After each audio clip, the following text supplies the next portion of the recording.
Welcome, viewers, to the 7th episode of the Live Long podcast. Today we're joined with John Romano. Usually this podcast is supposed to be about biohacking, although I don't like this term. It's about how to change your body with biology, either through the way you live or through pharmaceuticals or supplements or food. And last week we veered off a little bit our topic by interviewing a former mafia associate. But we're back on track this week. And actually, I'm so pleased to have as a guest John Romano.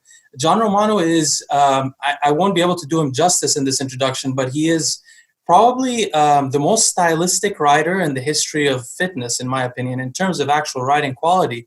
Additionally, he is one of the most impactful writers in fitness, bodybuilding, performance-enhancing drugs in history. I've had the pleasure to have Jerry Brainham here, and this now having John Romano really just made me so happy. I'm so grateful for him sharing his time. So welcome, John. I'm in great company. Jerry Brainham and a mafia boss. Yeah. Who was the mafia guy, just out of curiosity? He's actually a former enforcer for the Bonanno crime family in New York. He's a young man, a 36-year-old. Why I interviewed him it was very interesting because he's young. He's from my generation. And it seems that the mafia in New York is now defunct. It doesn't really... I mean, shockingly, it's really, they don't do violence anymore. Everybody rats everyone out. And, growing up, we all watched Goodfellas and that kind of stuff. And it turns out not to be the case anymore. The Russians run everything. Exactly. And I tried to ask him about that, but he didn't know much about them. Anyway, so to begin, John, so first of all, I want to mention something. John has a new podcast with Rich Gaspari, which is right behind him. Unfortunately, I did not know about this podcast until like 35 minutes ago. So I tried to do a lot of research on guests and I didn't get to listen to this podcast. I'm definitely going to listen to all of it, and I suggest the viewers do the same. Well, we're new just like you. So, I mean, it's I scratch your back, you scratch mine kind of thing, How many episodes have you had so far? We have 12 episodes up. We've had some great guests. We've had C.T. Fletcher. We've had Lou Ferrigno, Ben Pekulski, Michael Hearn, Mark Bell. I can't think of the rest of them. Rich and I have done a couple of them, just him and me, stuff like that. So the Mind Pump guy, the Mind Pump crew from Mind Pump Radio. Yeah, Sal DiStefano, he was on. We've got a pretty diverse crew right now. We have Chris Bell on deck for Friday's interview. Then I think Rich and I will do another one on our own. And then we have like Kai Green, or Jay Cutler, Ronnie Coleman said he would do it. So, I mean, who's going to say no to Rich Gaspari? I mean, this is almost too easy, So and I think it's going to be a great show. And the podcast has a theme, right? It's about how to monetize yourself in the fitness industry, sort of, or to develop a career out of it. I mean. Well, it's more than that. That's part of it. Yeah, absolutely. Well, it's like the name says, fitness, fame, and fortune. They go in order. You got to do the fitness part first. So we have, discussions about that. And then the fame is, how do you acquire fame from fitness? And so we have guests that talk about, how they got how they used how they used fitness to get famous. And then once you're famous, how do you monetize that fame? And, it's one thing to have 10 million likes. It's another thing to get 10 million people to send you $10, So monetizing the likes is an art that we're, delving into by various guests that can talk about, how they did that. Mark Bell was a great example of that. He built a great company off an invention that he got from fitness, So, and then once you have the money, we teach you what to do with it so you don't blow it all, and how to invest and how to form corporations and what tax liabilities you got to look at and all the things that work together to, be able to make it as a business in fitness. Well, you definitely got a new subscriber here. I just subscribed to it and I'll be listening to it as well. Okay, so John, I want to ask you a little bit about, we like to ask our guests about how they grew up. I wanted to know, are you from New York or the East Coast? From New York. New York's, Long Island. Oh, you're from Long Island as well. Yep. And do you have siblings, out of curiosity? I do. I have a brother and a sister. I'm the oldest. Interesting. So one unique thing about your childhood, which I'm very interested in, is you grew up with either a psychologist or a psychiatrist as a father. Psychiatrist, full-blown MD, yeah. how did that impact your outlook in life? I'm so curious. It was interesting growing up. I was definitely different, from my contemporaries growing up. I definitely had different experiences, different family experiences. My father was very committed to his family and his marriage. And we had a very, very good example of what a stable, consistent home life is like. And it was very important to him that, I can only remember my entire life. I can remember one argument between him and my mother. And it was, I think it was after that argument, my father said, "That's it. We can never let the kids see us argue again." So parents will go away on vacation. He took us with them, so when they went to the Caribbean, they took the kids. When they went to Hawaii, they took the kids. When we went, anywhere, we went with them. I don't think my mother and father ever went on a vacation by themselves, ever. So I had a very intensive relationship with my family because we were always, pushed together. But we all got along, so it wasn't a bad thing. I don't mean that in that way, but it was interesting because my father was also, on top of being very analytical, very inquisitive, he was also a practical jokester, and his practical jokes were epic and involved and technical and multi-stepped, and it was phenomenal, the creativity that he had to just joke around with. But yeah, I mean, and there was this, growing up, there was a lot of problem solving for me. I mean, my father was never one to say, tell me how to do something. He would tell me to do something. And if I didn't know how to do it and I'd say, "How do you do that?" He'd say, "Figure it out." So I ended up figuring out a lot of shit. So, which served me very well. I mean, I was able to build, own and run a construction company pretty much my whole life because of what the values and the skills that my father taught me, who was a psychiatrist. So figure that out. So, but my grandfather was the builder, so his father. So I got the kind of passed down sort of thing. So did it impact how you looked at pharmacology? Because a psychiatrist is essentially a medical doctor that knows psychotherapy and knows the psychology background and uses pharmacology to treat patients. Correct. That's very true. Yeah. Well, I had an interest in science at a young age. I was tagging along with my father anytime I could to go to his office or the hospital with him. He had a wing in the hospital where he had his patients. And, I just was kind of pulled into that, but I didn't want to be a doctor. I wanted to do something else, but I wanted to do something because the human body fascinated me. And, I'm by nature inquisitive. I want to know how things work. So that's why I take my motorcycles apart and put them back together, and take my cars apart and put them back together and modify them and stuff. My body's the same thing. I want to know exactly how it works so I can, tweak it out and mess with it, So, I learned, I'm much about how things work, how you can change the way they work, what's the mechanics behind how they work and why they work the way they do, and how you can make them, work better. So that's fascinating. I love hearing that. That's exactly what we're about on the podcast. So I want to ask you, what took you from that point in your life to being a commodities trader in Venice? How did you go? Greed. Remember Greed is Good, Gordon Gekko? Yeah. There was the 80s, Reaganomics was in full swing. The market was going crazy, and I was banging nails in, and I was working on this guy's house in an office, near an office complex, and I saw these guys on the phone, and I go like, what's going on in here? And I learned about how commodities brokerages worked, and learned what was involved in doing it. And I thought, wow, this is really fascinating. I got to learn how to sell. And selling on the phone back in those days, it was cold calling and selling on the phone. It was an art. It was something definitely to be learned and figured out, and how to close a sale. And I studied it. I studied great salespeople, Joe Girard, Tom Hopkins, Zig Ziglar, and motivational people. And I learned how to close, and I became an amazing closer, probably in my industry of no one looks at boiler room closers as nice people, but because we usually have something wrong with us. And, that mindset did end up getting me in trouble at some point.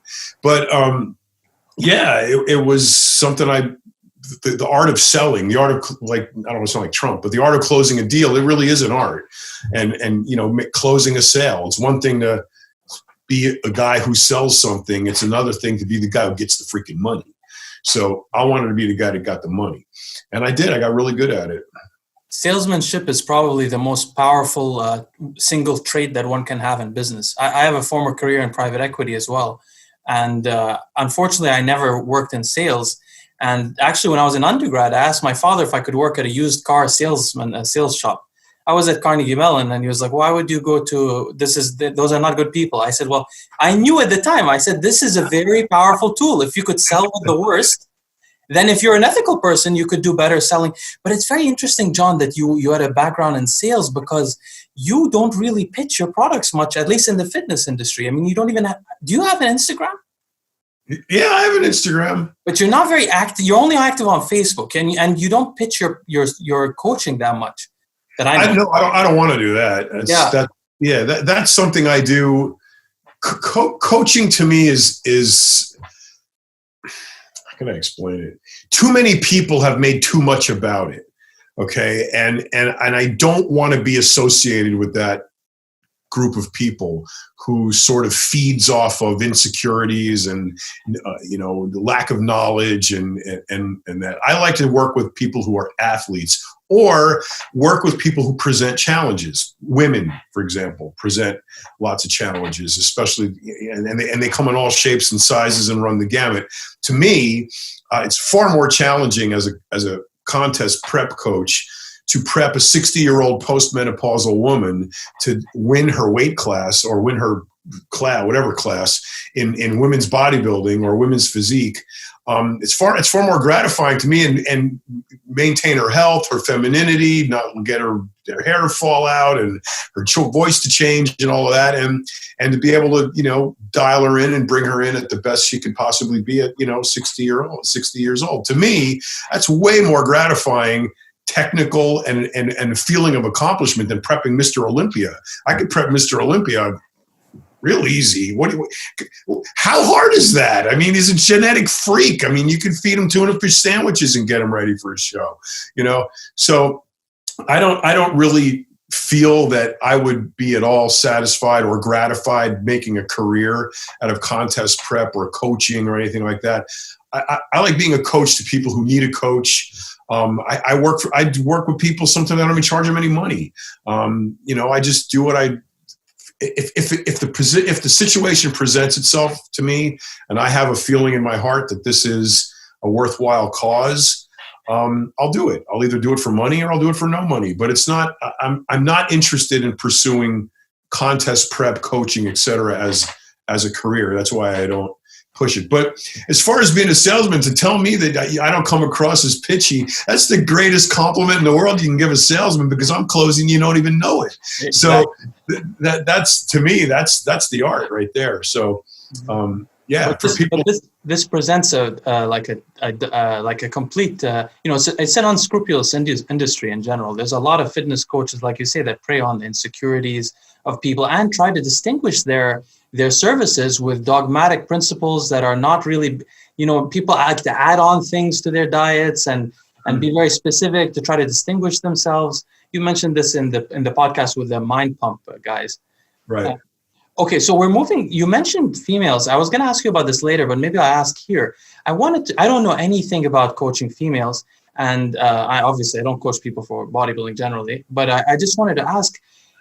So I know very little about it. The other day, this is how my question, I'll give you the background. The other day I was on Instagram, which I don't like using, but I was getting some new posts in front of me. And one of the posts was from a lady who was very apparently bald. She had male pattern baldness. Uh-huh. And she was quite muscular. And I just saw one picture, so I clicked on her profile and I went into a little bit more detail. And I noticed that I had some time on my hands. I went through the whole profile, so to 3 years back. And I saw 3 years back, she had just gotten married to a guy who was a bodybuilder, clearly not a successful one, very few followers. very bad genetics, or at least bad body presentation. She had long hair. She was an attractive woman. Over the next 3 years, she lost all her hair. Originally, she would shave her head, but then she stopped shaving it. So she actually had a George Costanza type of crown. Really, and so she and because she became muscular, and she had maybe 5 times as many followers as him. And I got the feeling that maybe this gentleman was living vicariously through her. And so I have a couple of questions. Does that happen often? And my second question is there a way that females can use androgens without experiencing the vocal changes and the virilization? Sure. Yeah. I'll answer the first question first. Yes, there are guys who live vicariously through the lives of their, girl, bodybuilder, physique, fitness, bikini, whatever, girlfriends. It's the girls with the most muscle, the really, bodybuilder girls, the ones that take it all the way, have a sort of following. Some people call them schmoes, some people just call them fanatics, whatever you want to call them. It's nothing derogatory. I mean, I love girls with muscle too. My wife has got a lot of muscle, but my wife is an IFBB physique pro. That's a step below bodybuilding as far as size, and I'm sure you know that. Yeah. So, but I mean, the big, not even even bigger than Miss Olympia, the really overdone girls, they have a following. They have a very muscular girls have a following. And, they hook up with guys sometimes who are supportive or who act as a sponsor and, help them out. And then one thing leads to another. And then, there's a lot of vicarious thrill for these guys that, hook up with these women. And of course, there's completely legitimate, great relationships to be had through something like that. I'm not being derogatory at all. It's just the way it is. There seems to be sort of kind of a give and take in those kinds of relationships. And it is what it is. As long as people are happy, that's fine with me. Can women use androgens and maintain their femininity? Absolutely. You have to remember that women produce testosterone. Yeah. So they have the capacity to process it and deal with it, and they need it. The problem is too much. So you have to be really in tune to what the upper limits of what a woman's, testosterone tolerability are when you start playing with androgens. Some women do very well on them, especially if they're, for example, I worked with a girl who had no ovaries. Now, testosterone is produced on the ovaries to a greater extent, to a lesser extent in the adrenal glands in women. And if you don't have ovaries, you're not producing very much testosterone. And so she had a lot of trouble getting in shape. She was always very watery. She had terrible periods. Her menstrual cycle was a disaster. She almost felt like dying, 1 week out of the month. And, I did some blood work on her, and her testosterone was really low. Her TE ratio was really low. And so we started systematically bumping it up, 10 milligrams a week. 10 milligrams a week to a guy is like the stuff you left stuck in a needle. I mean, it's you throw that out. But to a woman, that's, explosive, nitroglycerin. So you have to be very you have to tread very gingerly on the amount, take your time, and gradually increase, the dose until you find that spot where, she's still having her period, but almost not, and you can stay right there. Her hair won't fall out, her voice won't change, none of that. So probably get a little clitoral enlargement, and that's pretty much unavoidable when you increase estrogens. But I've yet to find a guy that finds that repulsive. So can I ask you about that? Does that increase at all the pleasure that the females experience? Oh, yes. Okay, I assume so. Okay, that's good news. Yeah. None of them complain about that part of it, I'll tell you that much. Fascinating. Okay. Yeah. There's a couple of more questions I just want to ask you about that. So one, I wanted to ask, does race at all determine how masculinized a woman can get from androgens? Particularly, I'm asking, like, African-American women, do they tend to get less of the androgenic side effects? Maybe because they have less hair follicles on their beard, like males have less beard hair or something.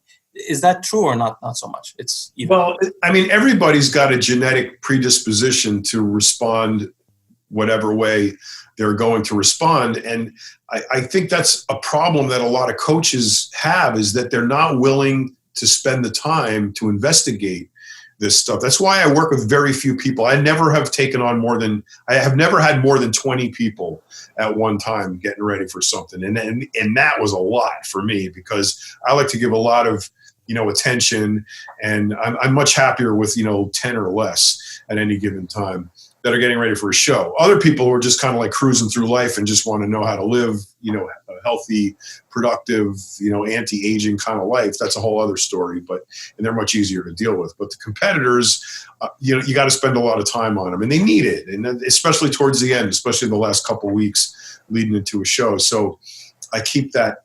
That's why I don't advertise. Another reason why I don't advertise, I don't want to work that much. So, plus Facebook's better for me anyway. I don't want to get off the track. But so, yeah, African-American women are genetically, really well-suited, tend to be really well-suited to the body sports, because they have just tremendous, amazing genetic structures that are just incredible. Shanique Grant, that girl's structure is, I don't think Michelangelo could have thought of that shit. I mean, she is amazing. That tiny little waist and her sweeps and that back that goes out for miles in each direction. She is absolutely stunning. That's the luck of the draw, man. You can't take somebody who looks the opposite of that and do anything with that. I mean, there's just nothing you can do to reprogram genetics. So I have found that in African-American athletes, you need way less drugs. You really do. They respond. I'm probably with the political climate now, this is probably racist, but it's not. It's just the way it is. Okay.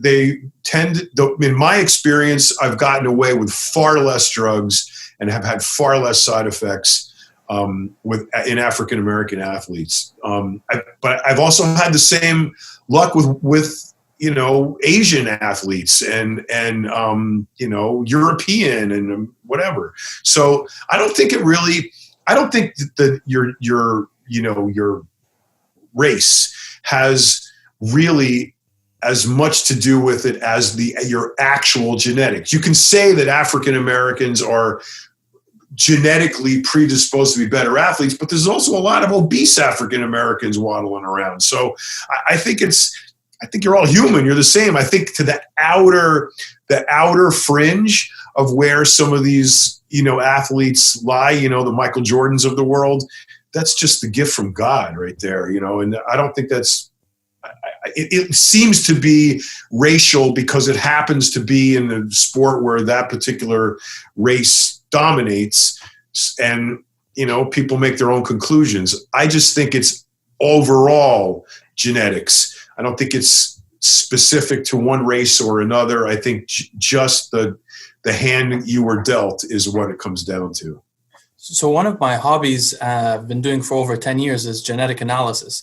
And one of the things, just to give you an example, when I have someone that's Hispanic, for example, or African-American or East Asian, it's a completely different genotype.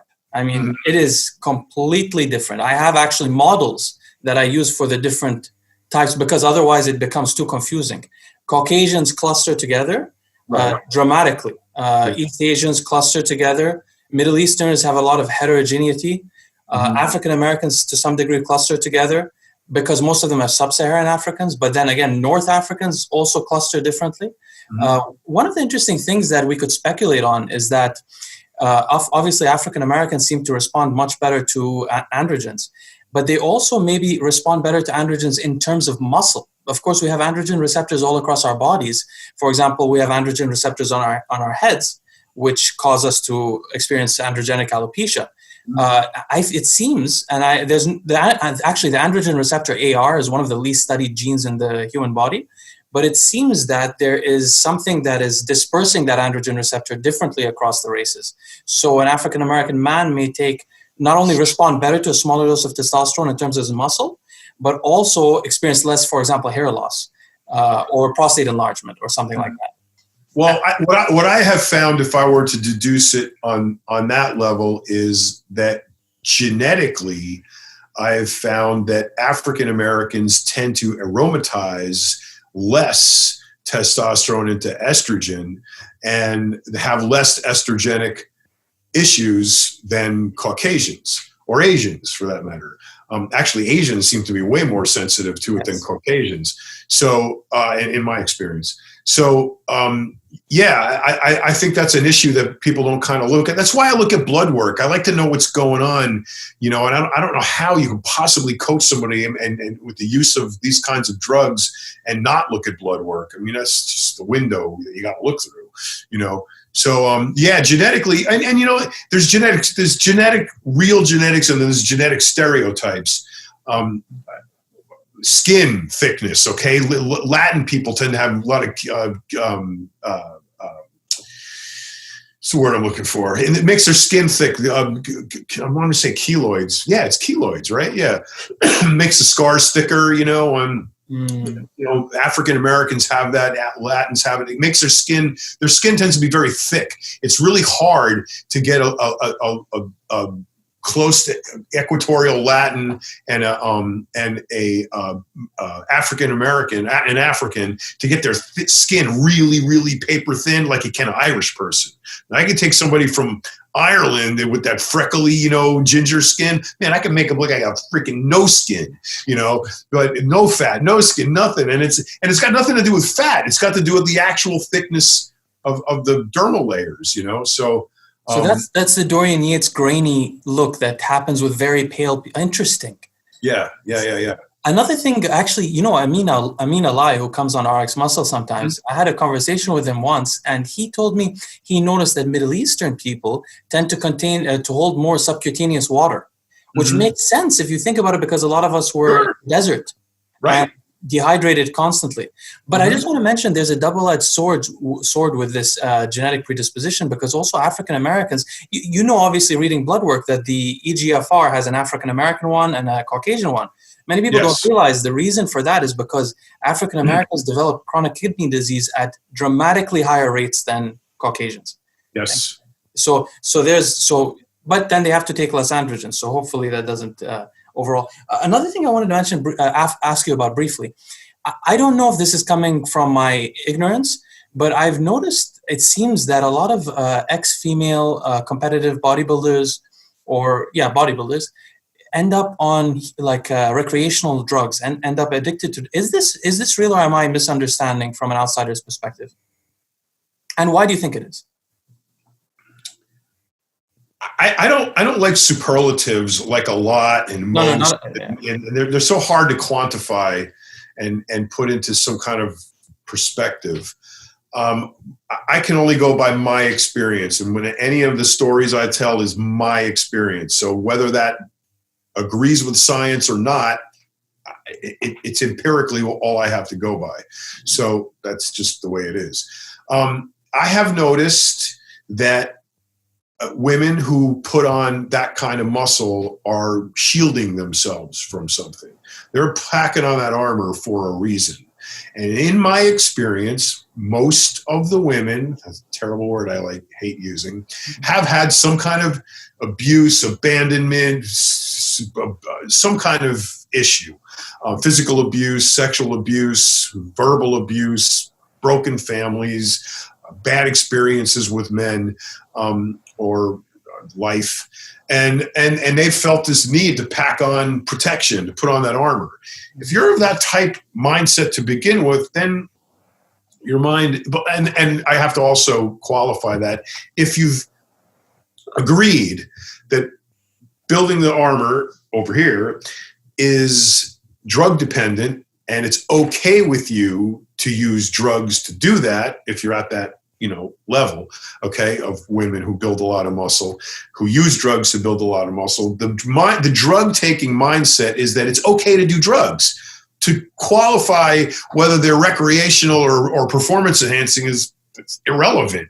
You agree that doing drugs is okay. So as long as you have mentally agreed that doing drugs is okay, it doesn't matter if they're recreational or performance enhancing. You'll go to a club and, down a couple of, mollies and dance all night, and that's perfectly normal because you're going to, take Anavar in the morning. So what's the difference? You're putting a drug, a chemical in your body that's intended to alter something that you don't like about it. So I don't look at it that way. I look at, the culture breeds people who use drugs recreationally, in my experience, at a greater degree than other cultures do. Cultures as in pop cultures. So you can say rappers smoke a lot of weed. Well, yeah, they do, but bodybuilders use a lot of steroids. Yeah, they do, and other shit too. So, and bodybuilders always think they're superhuman anyway. So, women advancing to the stage of, being adept at performance enhancement, have no problem taking rec drugs, and things kind of snowball down the hill after a while, and maybe her career didn't go too well, or, she's been doing too many, schmo appearances or wrestling matches or whatever they do behind closed doors in a hotel room. And it's just too much for her. And yeah, it numbs it out. And I see that often. I'm not going to say a lot, but I see it often. Are some of the recent, without naming any names, some of the recent last few years deaths maybe attributable to the recreational drug use, or are they? Because there's a lot of mysterious deaths that have been going on. Yeah, we've lost a lot of people in the last year, both men and women. Yeah. I think disproportionate maybe to years past. I think this year has been pretty bad. I don't know why. It seems to, ebb and flow throughout the, 30 or whatever years I've been in this industry. So, sometimes we lose more people than others. Recreational drugs has definitely played a role in several of the deaths that I'm intimately familiar with. Absolutely. I don't think performance enhancing drugs have ever really contributed to anyone's death. Not at all. It usually is the rec drugs. While we're on this topic, I was going to ask you later, but the introduction of GHB and that opiate that doesn't depress the respiratory system, I forgot the name. Did those two drugs sort of bridge the way for the bodybuilding community to get involved in recreational drugs in the 90s? Or was it also happening before that time, maybe with Quaaludes or... That's a good question. I don't think I've ever dissected it to that level. Culturally.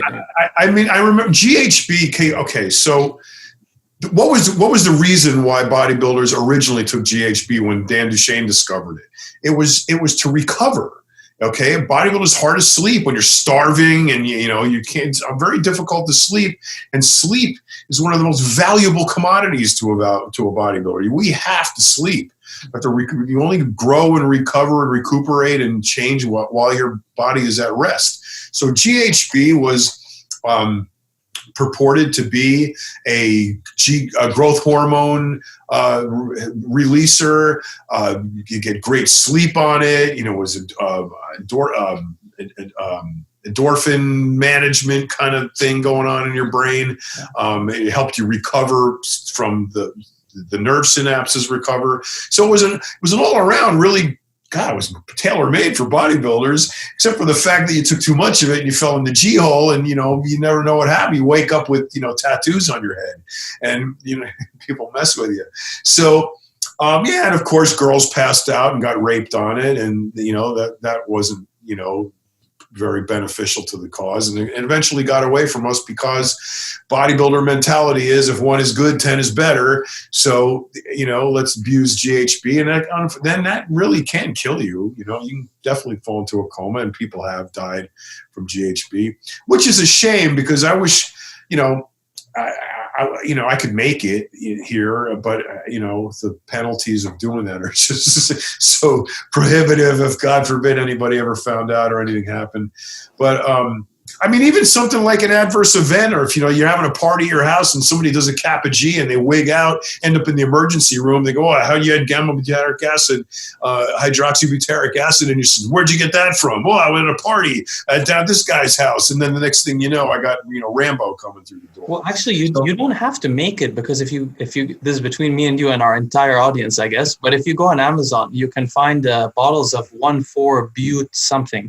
I don't know the exact chemical name. You can, if you go on Reddit and search 1,4-but, you'll find the full name, and they sell it as a tire cleaner on Amazon, and you can buy it, and it metabolizes into GHB directly, and how nice. It may even be a little bit more intense. I'm not quite sure. Oh, well, you're definitely gonna have. I'm definitely gonna have to look for that. But it's because, look, I am a drug user. I am not a drug abuser. I have never abused a drug in my life ever. I have used drugs. I still use drugs, and I will use drugs. Use them because they're useful. What? It's like saying I don't want to use a computer.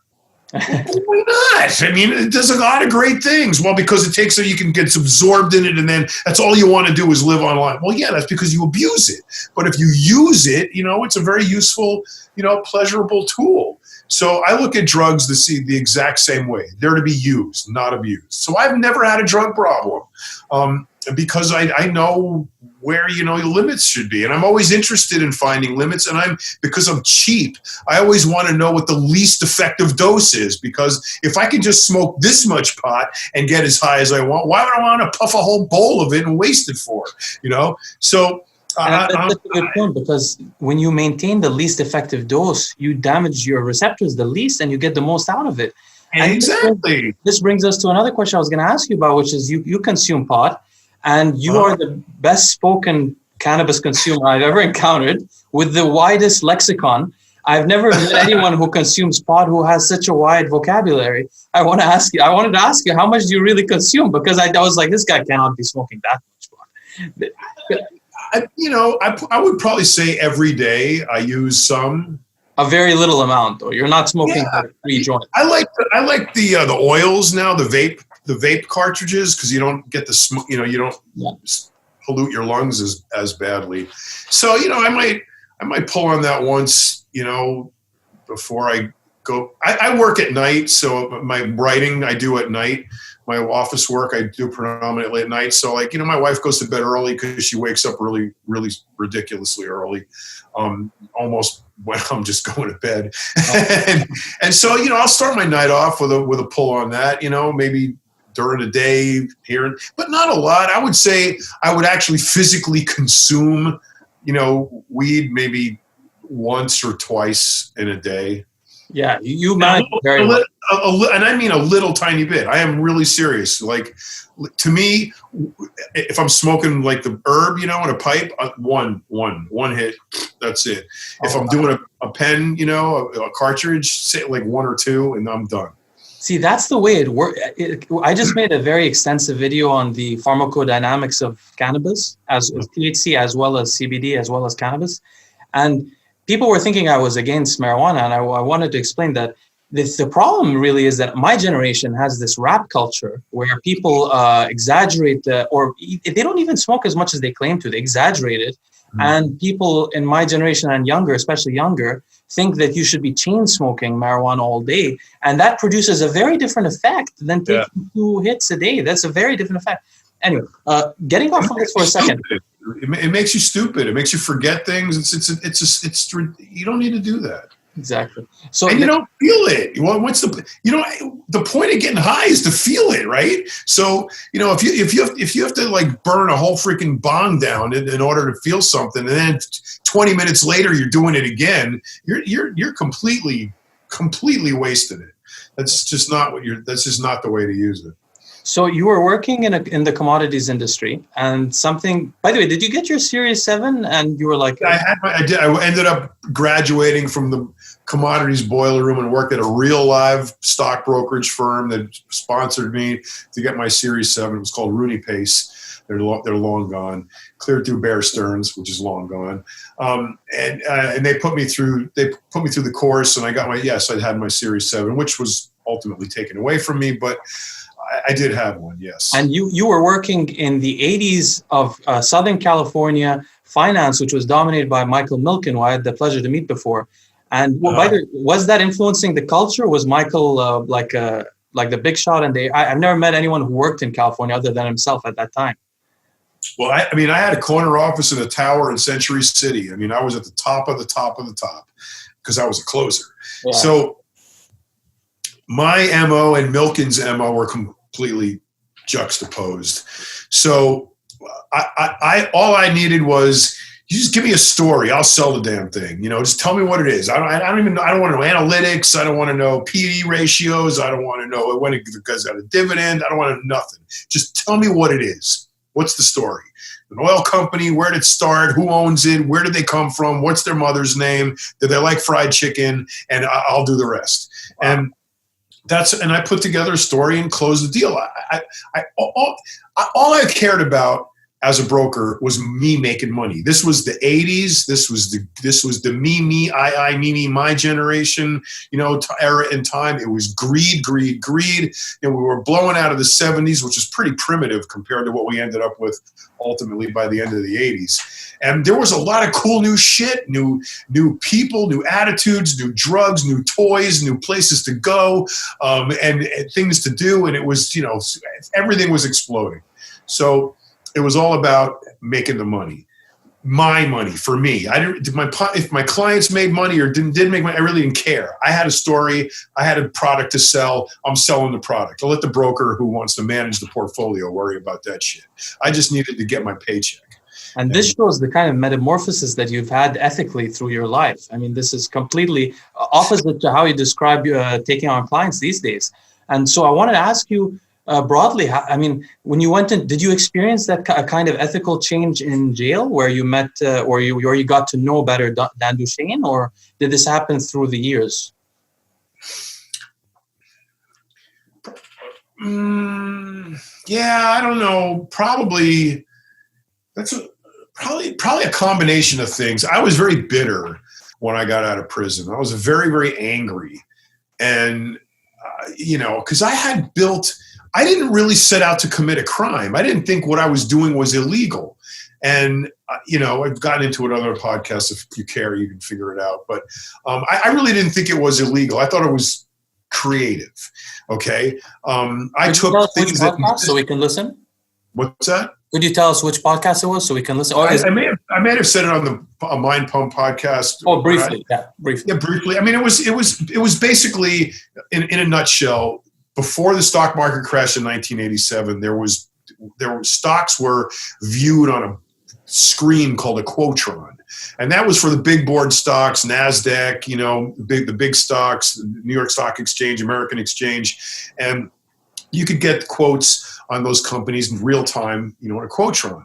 There were these little tiny companies, many shell companies, little companies that are just starting out, IPOs with a good story. They're called penny stocks. People refer to them as penny stocks. And then you couldn't get those on the quotron. They came on these long pink pieces of paper they used to call the pink sheets. Mm-hmm. And I found these laying around, and the broker who I worked under, this guy who was like the master of all masters of the universe at the time, who recruited me out of the commodities pits because he knew I was a vicious, lethal closer. And he hired me just for that reason. And because I was bumbling around. I didn't have a degree in finance. I didn't know any of this shit. I just knew what I picked up on the street from doing my own investing, watching my dad, and watching TV. So I found he was on the phone one time, and I ran across these long thing of pink sheets, and I'm reading them. I'm like, what are these things? He hangs up the phone. I go, what is this? These are companies, but there's like nothing. There's nothing. They got no money. They got no market cap. They have no nothing. So he goes, yeah, those are called penny stock. And he explains the whole penny stock thing to me. I go, so I'm looking at the float on these things, and I'm saying, like, you could buy all the stock for like $2 million, all of it. The whole company, or all the float is the stock available that's out in the street. Okay, so my brain said, well, if I put in a buy order at, let's say, 10 cents for all of the stock, no one's going to be able to fill that order on the street because it doesn't exist. They're going to have to, round that much stock up to sell it to me. So that makes the price go up. So I'm already making money because of me. I'm buying the stock. All right. So you hold it for a while, and then we have a week to settle the trade. And I thought of not even committing my own money to it. I just put it in my trading account, and we had 5 business days to settle the trade. So I dump it all in my trading account, then get on the phone and start calling all the clients and unloading the stock, 1,000 shares here, 150 shares. I didn't care if your grandmother bought it, as long as you bought it. And then today on the phone, I'm sending a courier for the check. And then that would, because I had all the stock, when the order comes in, on Wall Street to fill the order, there's no stock. So there's these traders, they're called specialists. Their job is to manage pricing in the market, and they will actually they'll raise the price of the stock to entice somebody that's holding it to sell it. So we'd sit around, put it in the bar, wait for it to go up or in, execute another trade, and do it again and again and again until all the stock was gone. And then when the stock was all gone, we'd start selling them out. The first ones we stuck in, we sold them. We started selling them out until we got to the last one. So they all made money. As a broker, I made a commission buying it and selling it. Bear Stearns made a shit ton of money because they controlled everything and made all the commissions on the buys and the sells. So they were happy. And everybody was raking in tons and tons of money until the market crashed in 87. And when it came back online, they instituted a computer program called Stockwatch. And Stockwatch would monitor every trade made on in the exchanges, and it would red flag oddities, anomalies. So when you are a broker in Series 7 and you put in a trade, you have what's called an RR number, a registered representative. It's a long number, and that identifies you from all the other brokers because that attaches to your trade. So they see this one RR number is routinely drying up all the float of these small companies on the street, and they want to know who it is. And the next thing you know, the FBI is poking around, and it got worse from there. But you were telling us also about, that's a wonderful story, a very interesting story actually. But you were telling us then you got jaded, sort of. Yes, jaded. So yeah, it was. I was making a shit ton of money. I don't even want to say it, but it was. I would make in 1 month what successful people would make in a year. Okay, so to give you an idea. So, and I had a high rise in on the beach, and I had 5 cars and motorcycles and artwork, and I dressed like a freaking pimp. Man, I had the best Brioni suits custom made for me. And that was my life. I mean, I was living the 80s, stockbroker dream, and I was just, once all of that got taken away, I was, very, very bitter when I got out of prison. And I was really angry that I had nothing. They took my license. They took my money. They took all my shit. They took everything. I was absolutely left with nothing, less than nothing, because I had debts that they left me with. They went to the freaking dry cleaners and picked up my suits, the FBI. They took everything from me. Wow. So there I was with nothing. So once you're on the top of that kind of mountain, it's being at the bottom again, below the bottom. It's hard. I mean, it's a tough pill to swallow, and you go through all kinds of shit. And eventually, if you come out the other side, you end up realizing, what's important. And my father helped me with that a lot. Just kind of coming to grips with what I had done and where it had gotten me and what's really important and what they were not able to take away from me. And I came out of it. I think I would have probably hated the guy I was back then. I probably, if I met him on the street, I probably would have definitely not liked him. So you lost your materialism, I guess.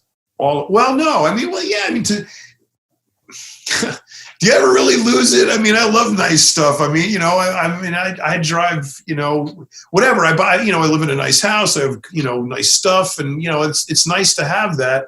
It's nice to be able to afford it. It's not necessary. You know, I think life became about more than that. It became not your priority in some way. Being happy was what I wanted to be. And money buys a lot of happiness. Don't let anybody tell you that money doesn't buy happiness. It does. Anybody who's said money doesn't buy happiness didn't have any money, because it buys a lot of freaking happiness. But it also buys a lot of problems. And as the numbers go up, the things get bigger. So it's when you're managing, you know, that kind of money, it's all encompassing. You know, it's when you're able to go to the BMW dealer and just say, "Oh, I'll give me that one."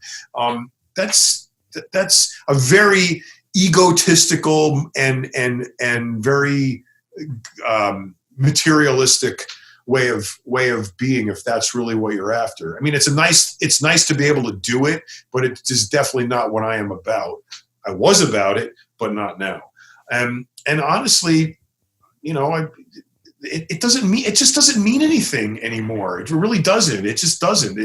It has being healthy and not suffering from anything and having my eyesight and being almost 60 years old and still looking like, you know, halfway decent, and being able to train every day and have a great marriage, an absolutely phenomenal marriage with a phenomenal woman. And live the kind of life I'm living now. That's way better than having just a bunch of shit. So, you know, it's a matter of priorities, and I think you learn those. You got to take your lumps. You got to go through life. You got to get beaten up and knocked down and spit out the other side. And then when you dust yourself off, you have a much clearer perspective of what's important and what's not. And then you can, you know, go on from there. Just to add a caveat, so I have a slightly different opinion on this, but although there's an interview, I'd like to say, you know, I look at, for example, so there's two ways you can look at it. People who make a lot of money themselves, and then people who just have money. So we can separate the accomplishment from the actual financial value. So if you look at families, for example, people that inherit a lot of money, you'll find a lot of drug abuse, alcoholism, suicide. Look at the Getty family, for example. I had the pleasure to go to high school with a Getty family member. The people that are, there's a TV show about them now, and they have the Getty Museum in California. She was cutting herself, and, you know, horrible psychological issues. Her uncle was a drug addict. Her uncle committed suicide. Her granduncle was a drug addict. This is found across those families with a lot of money. And additionally, I know a lot of people that have a lot of money that are depressive. On the other hand, what you could see, though, is that some people like the Michael Milken type of characters for Gordon Gekko, who accomplish a lot themselves, tend to look happy, but they live a very ego-driven life. And I firmly believe that the ego-driven life doesn't really allow a person to become truly happy inside and content. They usually die early. Not all of them, but they usually die early. They usually have bad health. It's not a way that the brain, I think, should really function naturally. But getting off this stuff, it's not about my opinion. I want to ask you, so you met Dan Duchaine. I really want to ask you about Dan Duchaine, because I know you've been asked about him many times, but we've never had like a detailed description of him.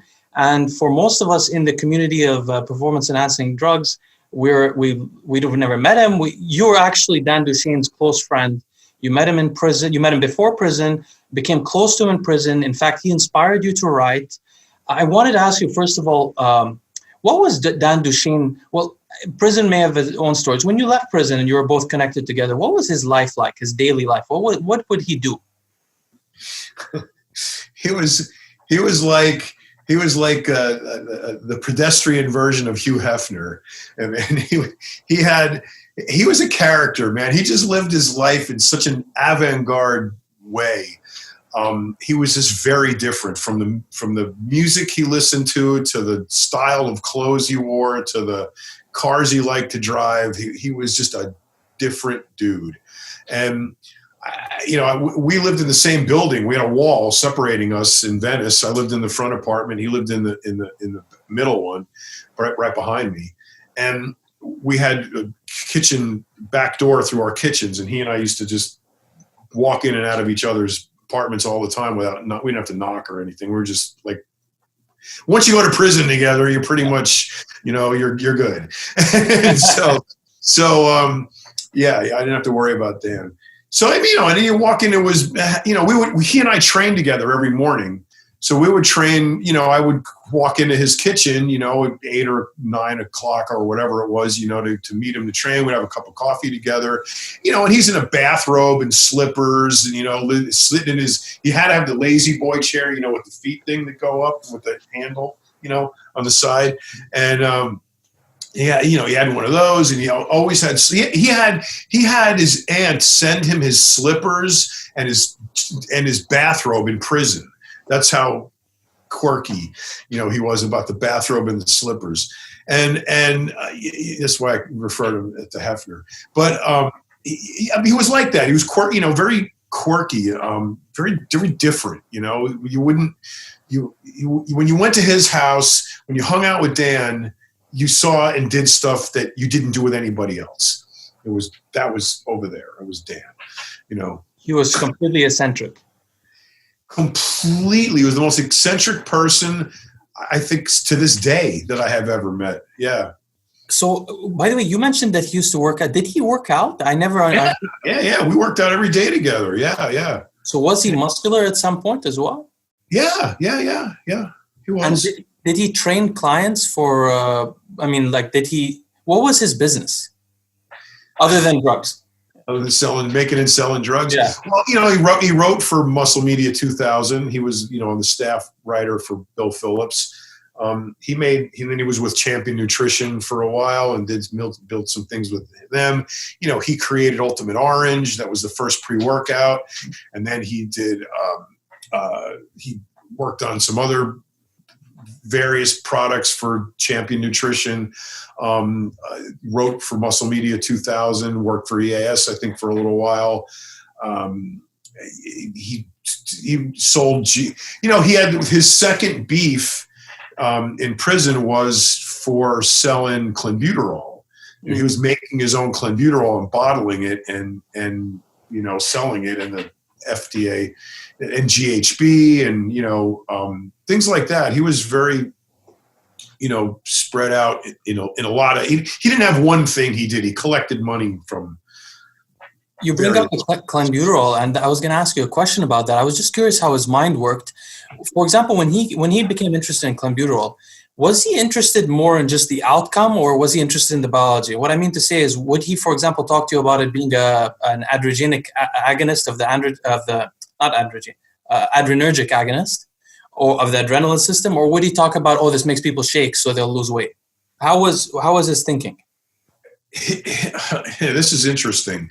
He would, I don't really know how he would zero in on things. He had a network of associates all over the world that would communicate with him. And he would hear about different compounds, different chemicals, different drugs being made and tested, and hear about their side effects. And he would research them. We either go to the library at UCLA or the other sources, looking for the studies, the abstracts, trying to figure out what these compounds were and what they did. And a lot of times it was the side effects we were interested in. Really, clenbuterol is used medically as a bronchodilator. Mm-hmm. Well, our bronchi are dilated just fine. We don't need any bronchodilation. But the side effects were the tremor. And the tremor is what burned more calories. So he deduced if you're shaking, you're burning more calories. So that would be an effective, fat burner. And, we had a never-ending supply of willing lab rats who would try out just about anything he suggested.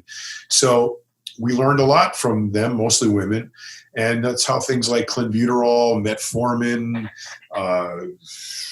vanadyl sulfate, just all kinds of drugs like that are just kind of commonplace and taken for granted today were discovered by Dan via researching into findings that were, pretty much the side effects of what a lot of these drugs were doing. Fascinating. I have a couple more questions about Dan.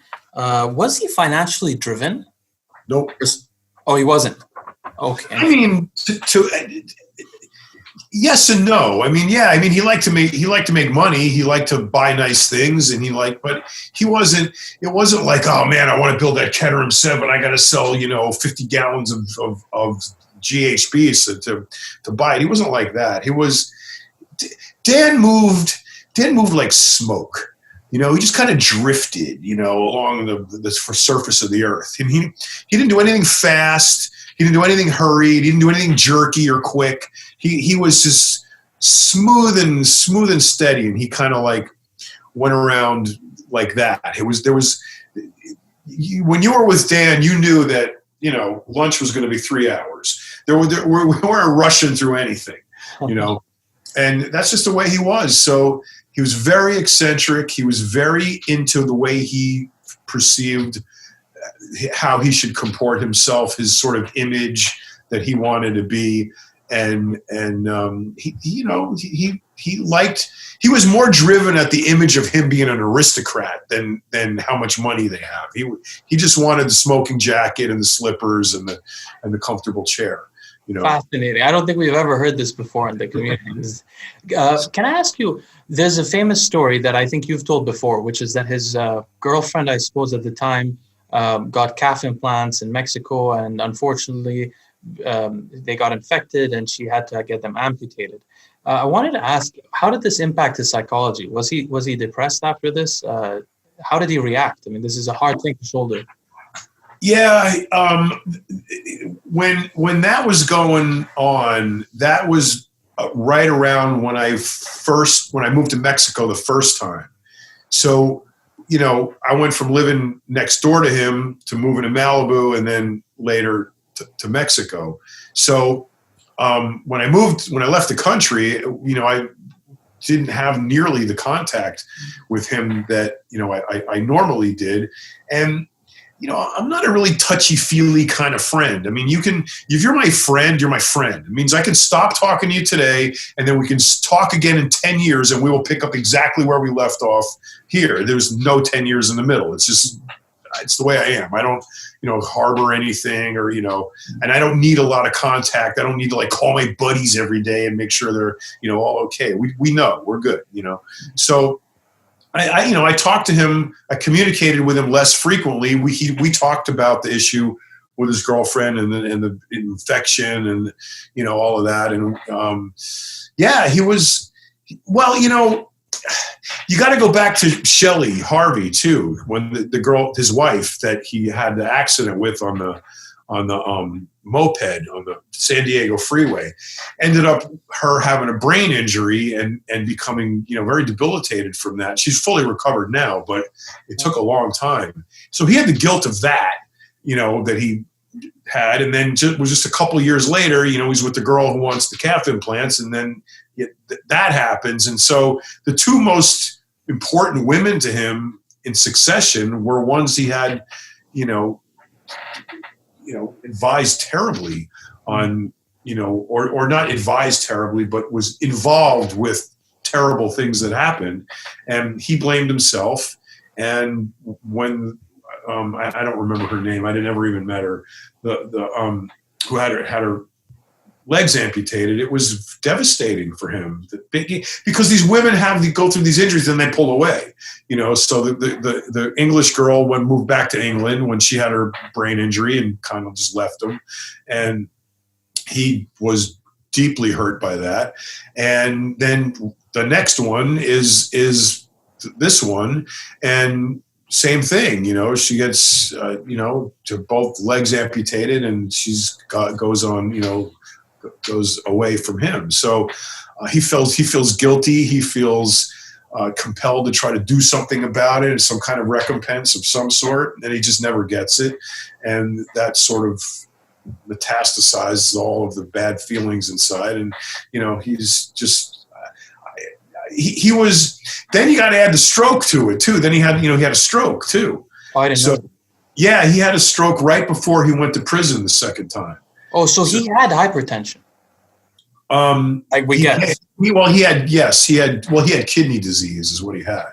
He already had kidney disease? Yeah, he was born with it. It was congenital. Yeah. Oh, Oh, Yeah. wow. I thought that's what was my next question was about the kidney disease. Yeah. He was actually genuinely born with it, not like a lot of bodybuilders say they Yeah, have. no. It was congenital. He was. I mean, he didn't have it when he was born, but he was born with the propensity to have it. I mean, it was congenital. So you put all that stuff together, you know, and that's apart from the odd lifestyle and everything else. But you put those two catastrophic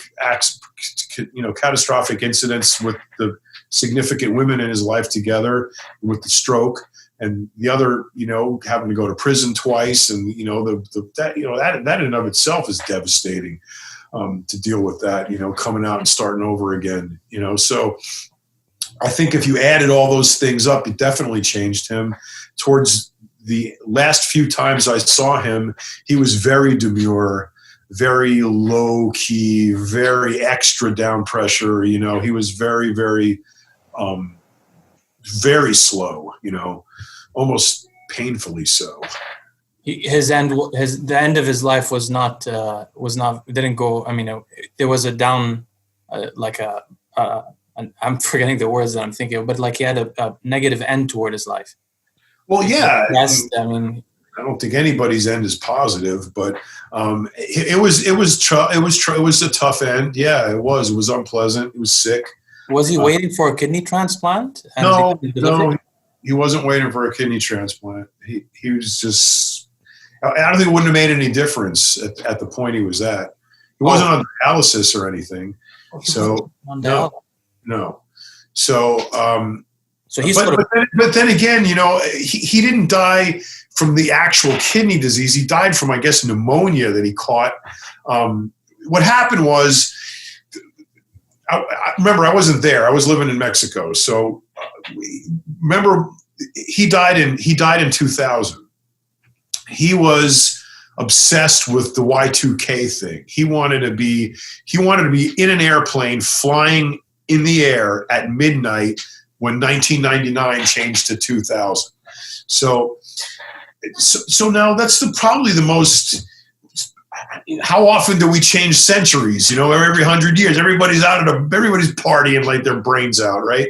So he gets to the airport and it's pouring rain, and at 1 o'clock in the morning, January 1st, and there's nobody to pick him up, and there's no cabs, nobody's around, the there's nothing. So Dan decides to walk home to his apartment in San Diego from the San Diego airport, which was probably 12, 15 miles, maybe more, in the rain. Wow. So he finally gets home and he got sick. And then it was just a couple days later that, he was found, dead on the floor. Well, I'm very sorry to hear that. My condolences, belated condolences on your friend's death. Yeah. I wanted to ask you also, so you bring up moving to Mexico. I was going to ask you about that. So you moved to Venice from the East Coast, and then you moved to Mexico, and you lived. So what's the story there? What inspired you to move to Mexico originally? And you lived there a couple of times. You still have a gym, part ownership of a gym there, and an interesting anabolics, quasi-legal anabolics laboratory that does not ship to the U.S. for anyone listening. Does not, never will. So don't ask.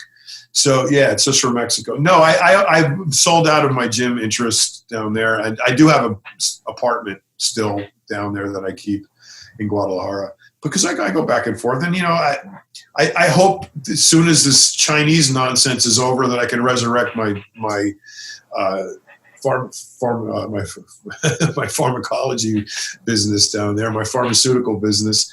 So, the way I got introduced to Mexico, a friend of mine, I won a bet with a friend, and the bet was one of his timeshare weeks in Puerto Vallarta. So I went to Puerto Vallarta for a week with him and his wife, me and my girlfriend, and 5 or 6 other couples that we all were friends in California, in LA, but we congregated over the New Year's week in Puerto Vallarta. That's what they always did.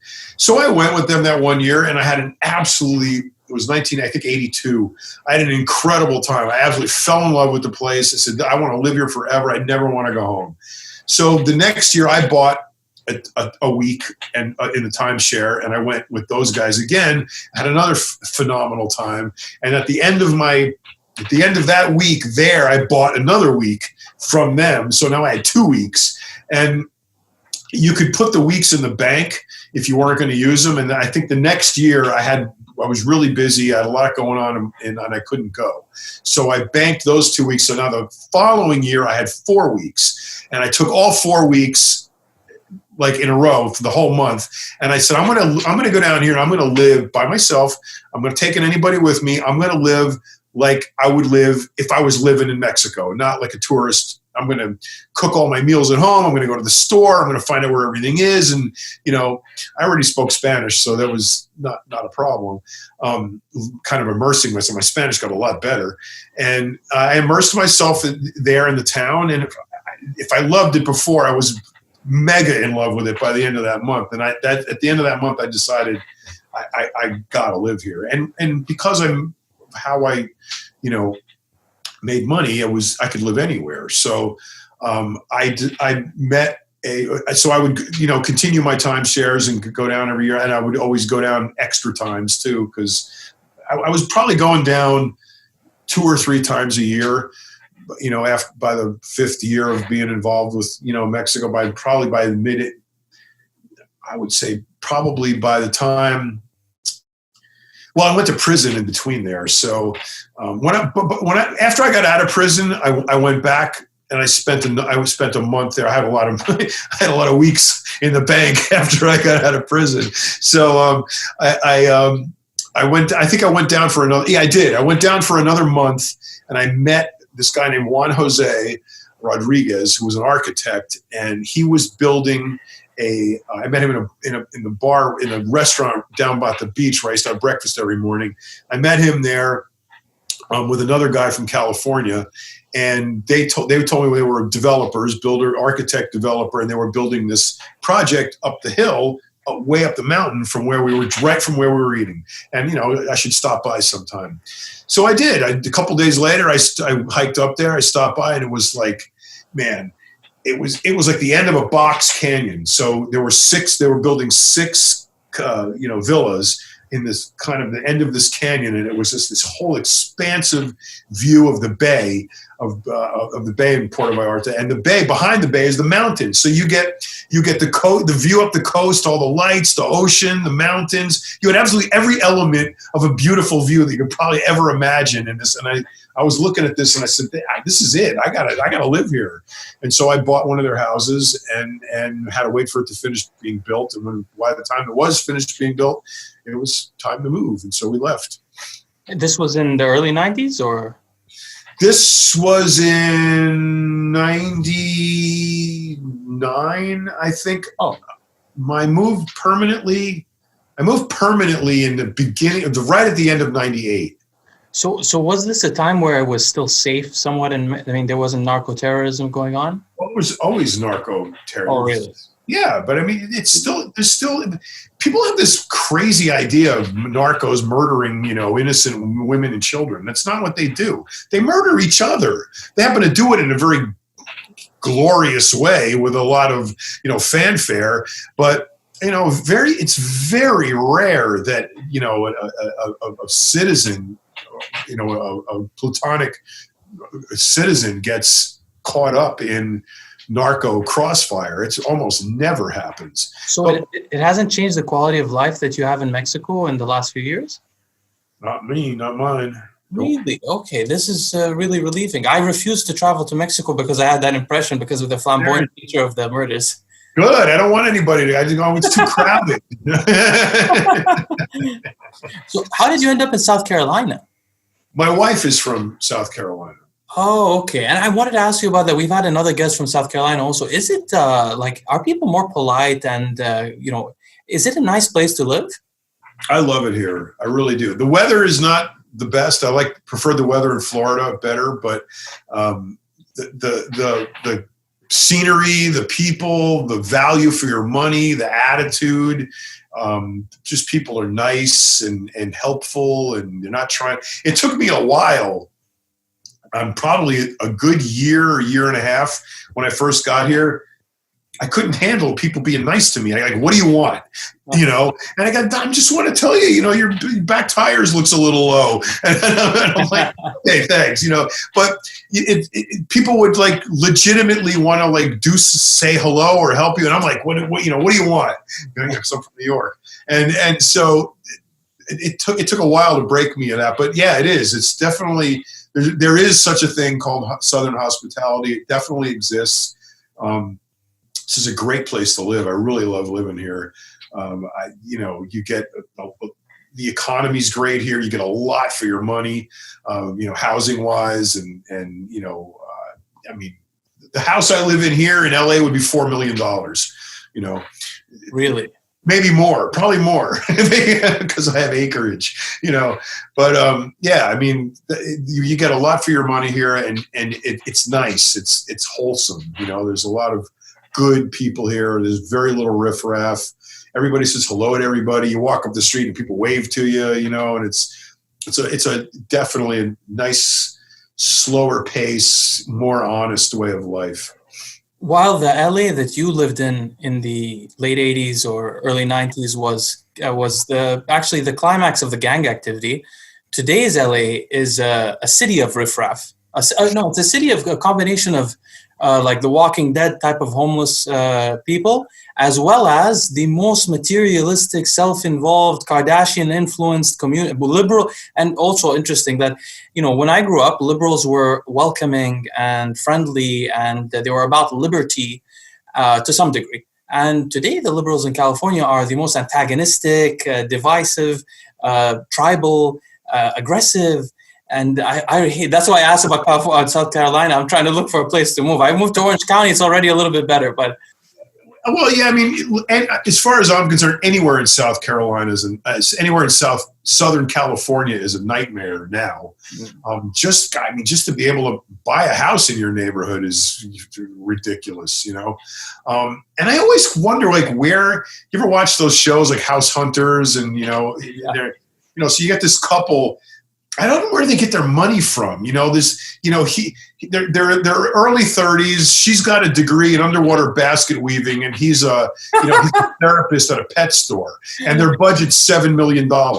You know, so, you know, I don't know how that works, but family money. A lot of this stuff is family money. It must be to some degree, I guess.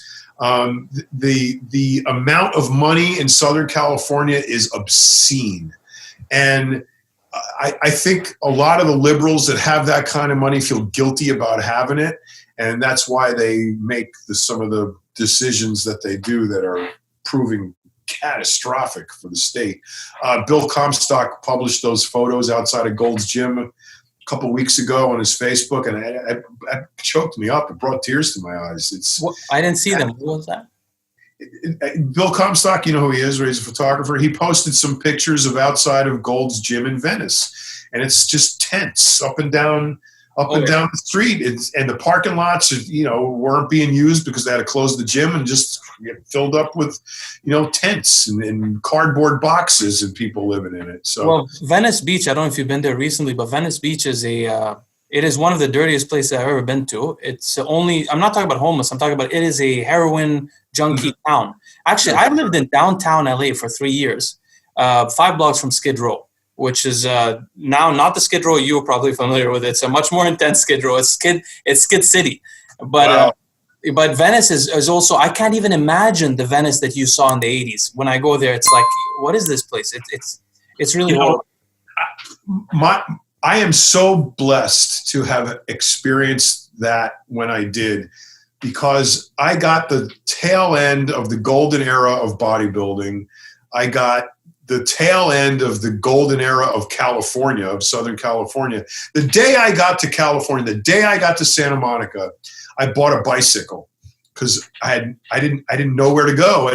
How was I going to get around? So I bought a bicycle, and I rode my bicycle all over the place, and I found Santa Monica, and I found the beach, I found Venice. I'd go all the way down the coast to Washington Boulevard, took a right, And there's a pier at the end of Washington Boulevard in Venice, and there's a parking lot next to it. And I rode my bike up to the end of the parking lot, right up to like if you were going to go on the sand, and there was a little cement wall about 2 feet high that separated the parking lot from the sand.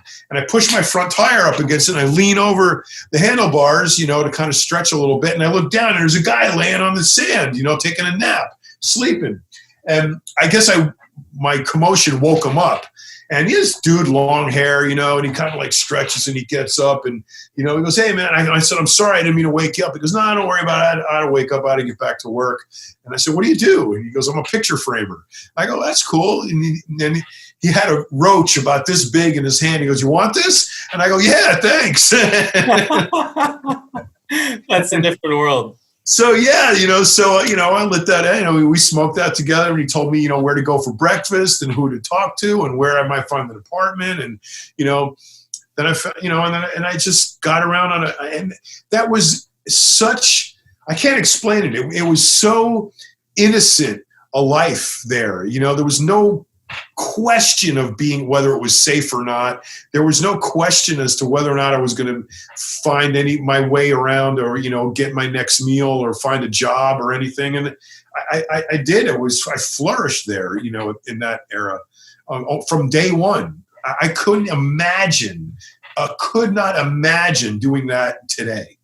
Yeah, that was the image that I got from movies that made me move to LA. And I came here, I was like, wait a minute, I'm 25 years too late. This is not the place that I try to move to.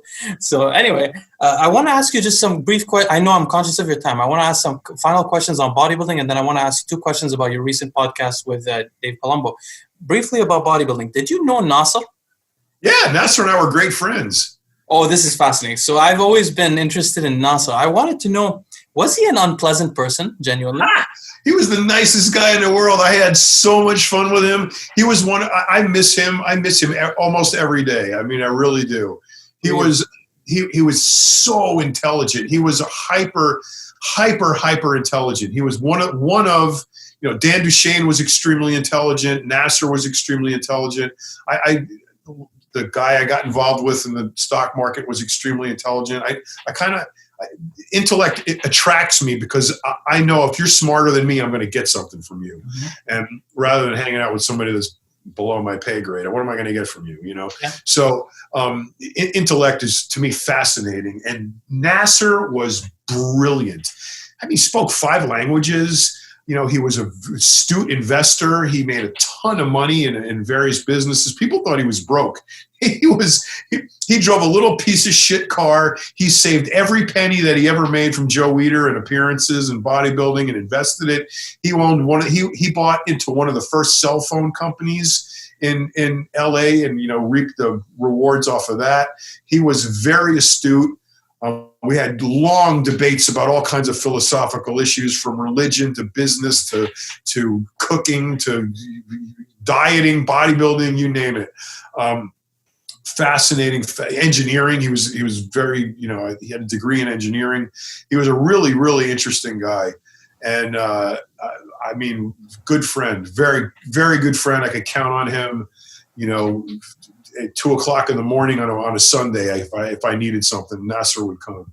I had no idea that he was like that. We get a different impression from watching YouTube. Well, because he did that on purpose. I mean, one of his greatest joys was toying with the lunatics on GetBig.com and the forums. You know, yeah. He would, you know, one of the things, like he went to the Ace Hardware and he put on the vest, you know, so that the worker, you know, had on, and he gets a bunch of pictures taken like he's working in the hardware store. And, you know, they somehow surreptitiously get online and then Get Big, like, explode. Nasser's lost all his money and he's working in a hardware store, or he's pumping gas, or he's doing, and he's just cracking up because he's got like millions in the bank. And, you know, and everybody thinks he's broke. He would drive them nuts to meltdown status, and he would just crack up over it.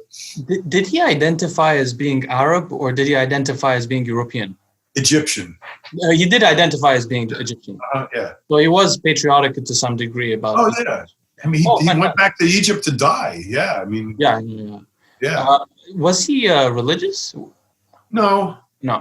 Well, I mean, I've been to Egypt. Religious in Egypt is, 4 times a day you're bowing in the mat. And, he was not if he was a Muslim, he was not a practicing Muslim. Yeah. Not like they were in Egypt. I never saw him do a daily prayer or anything like that. You bring up this interesting point, which is you say he's very intelligent. And I've always had this impression that it's difficult to be intelligent when you're very large. Like physically, the blood to your brain it really is difficult. Really? So it's really quite interesting that he managed. Who's the smartest bodybuilder that you've met other than Nasser while he was muscular? Jay Cutler is very intelligent. Yeah, true. Ronnie Coleman is very intelligent. Really? Dexter Jackson is very intelligent. Who else do I know that I would, off the top of my head, that's Lee Haney. Lee Haney's a very bright man. He's a really good. Rich Gaspari, the guy, is very intelligent, very good businessman. Lee Labrada is brilliant.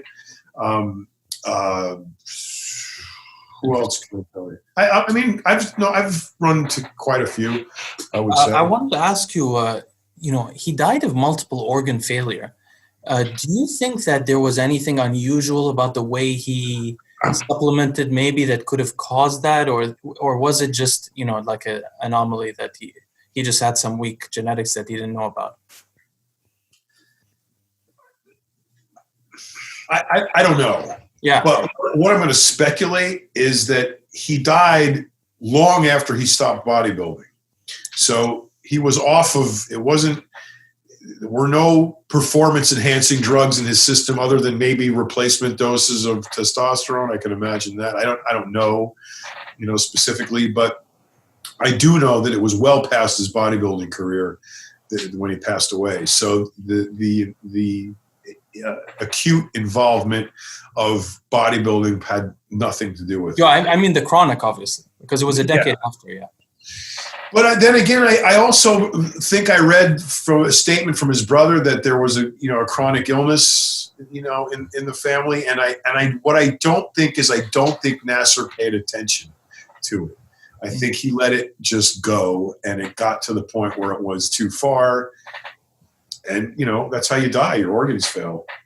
How did Nasser develop his animosity toward Milos, which was publicized on bodybuilding.com at some point in this long article, which I've read, which is he's funny. Nasser is very funny with the way he describes people.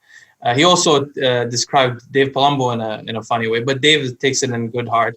But he had a real genuine animosity. It's not a gossip thing. I'm just curious, did one of them harm each other? I really don't know.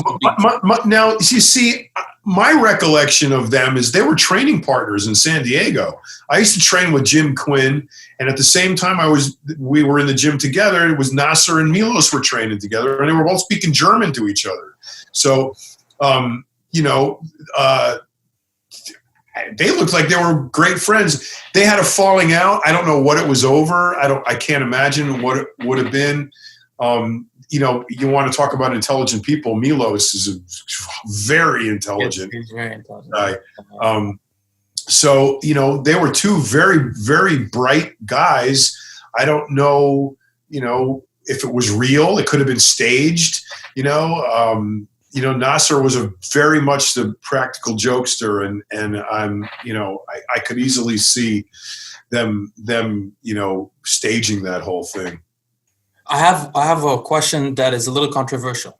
I have been living in LA for like 6 years, and I had the opportunity to meet a lot of people who were involved with the Wieder organization before, and I hear rumors that, and I don't know how true they are really, because the people who tell me this, they actually lie a lot, to be honest with you. So I don't really know, but I've heard that there was a policy within Wider's athletes of sort of, it's not really prostitution, but of only hiring people that would agree to participate with the muscle worship kind of thing in the Los Angeles gay community. Do you think that this was an implicit understanding or an explicit one, or there was nothing of the nature? That was from the top down, from Wieder himself. And let's add more to that. Do you think that Wider's love, who he gave so much to the sport, and the sport probably wouldn't exist without him, but do you think his love for the sport was a little bit unnatural, you could say, in a kind of way. There's a lot of rumors about that as well. And I don't mean disrespect to either, but it's a very interesting subject.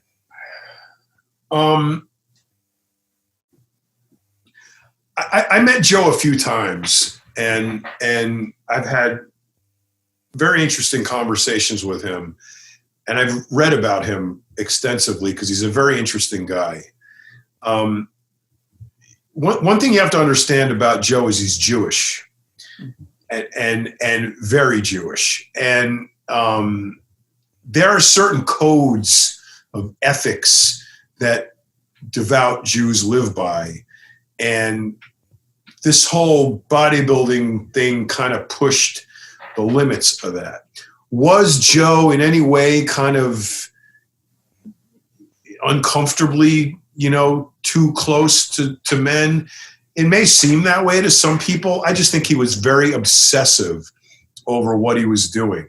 Now, he did have a string of his earlier magazines. He did have a one that was like a gay pornographic magazine. There were just, naked men in it. But Joe was a businessman.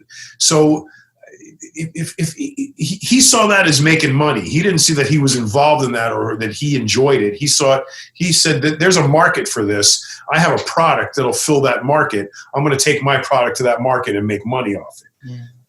So it was naked men. Okay, well, yeah, I wouldn't be very proud of that, but to him, it didn't really matter. It was the money. So there also, now if you carry that forward to the bodybuilders, and he's got Arnold and Franco and that whole crew, and these guys are all hustling, trying to make a buck, because they want to be trained 6 hours a day. You can't really have a day job. That whole thing with Arnold and Franco doing construction is, I think they built one wall. I think that was like 3 months or something. Yeah, they weren't prolific contractors working in Monica. So, they built like maybe a barbecue over here and a stone wall over the brick chimney, and maybe that was it. But they wanted to make money off the hustle because there were affluent gay men in LA that would pay a lot of money, to see you naked or close to naked or posing, and while they, took care of themselves, and maybe more. I don't know. I was never a part of that. All I do know is stories from guys who were friends with Arnold who would say that, they were at a pool party at Wider's house, or they were at a pool party at some guy's house, and Arnold would disappear into the house with one of the guys and come back, in an hour of $500. And, yeah, there weren't many ways to make money back then as a body, if you wanted to be a bodybuilder in the classic sense, because you could not have a 9-to-5 job. Very difficult. So we were bouncers, we were bodyguards, we were personal security. They did, stuff. I was a bouncer. I was a drug dealer. I did this stuff. I couldn't have a 9-to-5 job when I was, first got into that, So, it's a hustle. It's a hustle. Being a bodybuilder in the 80s and the 90s was a hustle, and there were all kinds of ways to ply your hustle. So some of them, I guess it comes down to what you could stomach. I knew guys. I was friends with guys that were dancers at Chippendales. When that first came to town, and they had their own. It wasn't a tour back then. They had their own bar. It was called Chippendales. It was on Overland and I think Venice Boulevard. And, women would start lining up at 5 o'clock in the afternoon and, to get in. And, I knew 4 or 5 guys that worked there, I have and that's so well put. I have a final question about bodybuilding personalities, which is Mike Mentzer. Did you have the opportunity to interact with him? Yeah, I worked with him at Muscular Development. Yeah. Oh, yeah. Wow. So, yeah, Mike trained me a few times too. Yeah. So Mike, I've heard, was one of the most cerebral bodybuilders that existed. Yeah, there's another one that you can add to your list of the big people with a brain. Yeah. He was definitely an eccentric intellectual.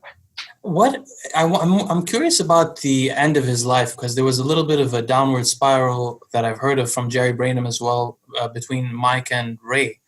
And both of them seem to have had, basically it seems like they got into amphetamines a little bit and chain smoking, and they developed, I guess, metabolic syndrome. They were a bit chubby, and they died quite early, both within 2 days of each other. Can you shed any light on that?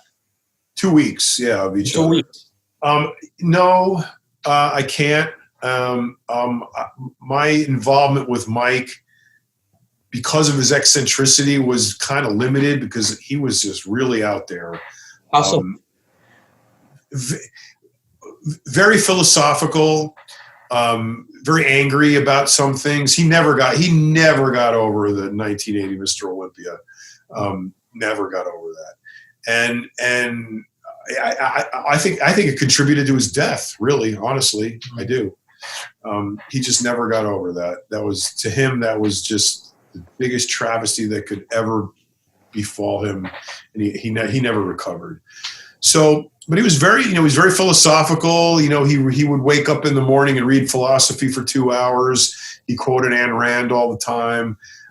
He was very much into knowing why you're doing something, and analyzing, what purpose was. And he was really, really intense when it came, especially when it came to bodybuilding, and when he was talking about intensity as the motivator of muscle growth stimulation.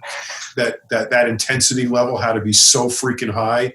And the depths he would go into describing it and analogizing it, and trying to make you understand what failure was, and how you would get there, and how when you thought you were there, you really weren't, things like that. And he was a very interesting guy. My life is definitely richer for having known him than it would be if I hadn't. But he was definitely an interesting guy. We should add a note there for the viewers that haven't heard the other podcast you did with the Mind Pump guys, which is that apparently Dorian Yates not only had influence from Mike Mentzer, but also from Dan Duchaine.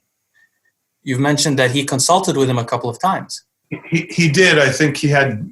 I think there were 2 times Dan told me that he met with Dorian. I think one was at a restaurant, and one was maybe so. I don't know. I know. Dan told me that they met 2 times. Awesome. But that just goes to show you the depth of Dorian's thought process into bodybuilding, that he would seek out anybody that he thought could offer him some insight, and Dan spoke very highly of him too, as after his meetings with him. So he didn't tell me, he didn't give me any content analysis of their conversation. So I just know that they did meet. I can only assume what they talked about, and I'm sure it wasn't recumbent bicycles. And they did. So I'm very conscious of your time. For the viewers to know, John spent his evening with us, and we're very grateful. I have a whole section I wanted to ask you about. I hope that maybe one day you'll be able to come back with us so we could talk about particulars of anabolics and the history of anabolic usage and stuff like that. I want to end with just 2 or maybe 1 question, which is I just watched your After Hours podcast with Dave today, which is 2 days old. And, I always love to listen to your opinions on politics. This isn't a political channel, but John is an intellectual and has unique and creative views. And you were talking about this New World Order concept. And the thing about this concept I have to describe, because many conspiracy theorists, once they hear this, they're going to comment on the video and say, oh yeah, it's not really a conspiracy theory for those that have an extreme kind of view where there are people literally sitting in a room and organizing things.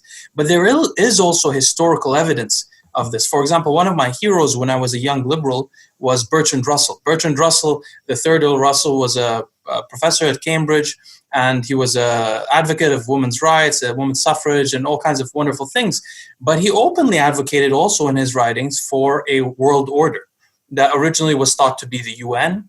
But there is a form of socialism and liberalism that is designed to create a... Anyway, so I wanted to ask you, what is your thoughts on this? Because you mentioned this on the podcast, and Dave doesn't like to talk about this. Dave's going to be on the show too, but Dave doesn't like to talk about the extra, too detailed. But what's your opinion on it? You mentioned Soros, I think, on the last podcast too. Soros, by the way, is a graduate of my college as well, and he's a suspicious character. Yeah. Yeah, I kind of look at this New World Order thing like what do the aliens from other planets look at when they see us, or when we think of alien life on another planet? Do we think alien planets are cut up into countries, or do we like take me to your leader? It's like I think our imagination of an alien planet, an advanced alien society, is a one world, a one planet, unified conglomerate. I don't think we think of alien societies as being compartmentalized and cut up into countries and anything like that. I think when we feel like we're being visited from outer space, we're being visited by a planet, not a country in a planet. Okay, so to carry it forward as far as Earth is concerned, if we are going to think of alien planets as one world organizations, we also are thinking of Earth as a one planet, one world organization. Now, the concept is obviously benevolent. I mean, it's a world government that pools the world's resources for the good of all of the people on the planet. And what that unfortunately creates is a tremendous group of elitists and a tremendous group of, tax money generators. So the people who fund it all. So I unfortunately, it's something I think it's been talked about enough. I think it's been misunderstood enough so that there's actually conspiratorial aspects of it, like George Soros is trying to overthrow the world, to create a new world government when the guy's 89 years old. If he's got maybe 5 years left if he's lucky, what's he going to do? So I think the malevolent aspect of it, funding riots, funding destruction, funding chaos, is bad, and I don't like to see that happening. But I think that if there could be some way for the intellectuals around the world to get together and try to hammer out some kind of radical yet compliant way that we could comport ourselves and that is demonstratively better than we're doing now, then maybe we want to, take a look at that. But Americans are stuck on being the most powerful nation on earth, and I don't think you're going to change anybody's mind. But when I think you really distill the American down to the essence, all the American, really, the true American, the patriot, all they really want is freedom, sovereignty, a good economy, safety, and freedom. Again, freedom. That's the biggest thing. They don't want a government that's too big, that's looking down their neck, that's trying to control everything and tell them what to do and how to live their life and what to spend their money on and what's right and what's wrong. They want to decide all of those things for themselves. And as long as we do, I think it'd be very, very hard to get the patriots of America, of which I'm one, to agree to submit to a new world order when we don't really have shining examples of who those new world order captains are going to be, i.e. George Soros. So I think because there's players like him involved and because there's such conspiracies attached to it, that it makes anything that might be palatable not worthy of listening to. So it's just a cabal of craziness. And I do believe there are global elitists that want to foster a global society and a one world government, a new world order. And a lot of the chaos we're experiencing today is their attempt at getting it. And for the viewers that are listening and thinking that a lot of this riot fueling by subversives is not realistic, I can speak from experience. I mean, when I was younger, I still have them. I have friends who worked in the intelligence services, and I'm aware that, for example, in the Arab Spring, which happened in 2011, they caught foreign national subversives trying to fuel the riots. They were actually undercover agents from foreign nations. So this definitely does happen. It's not too far-fetched to think that could happen there. And also some historical... Sorry, go ahead.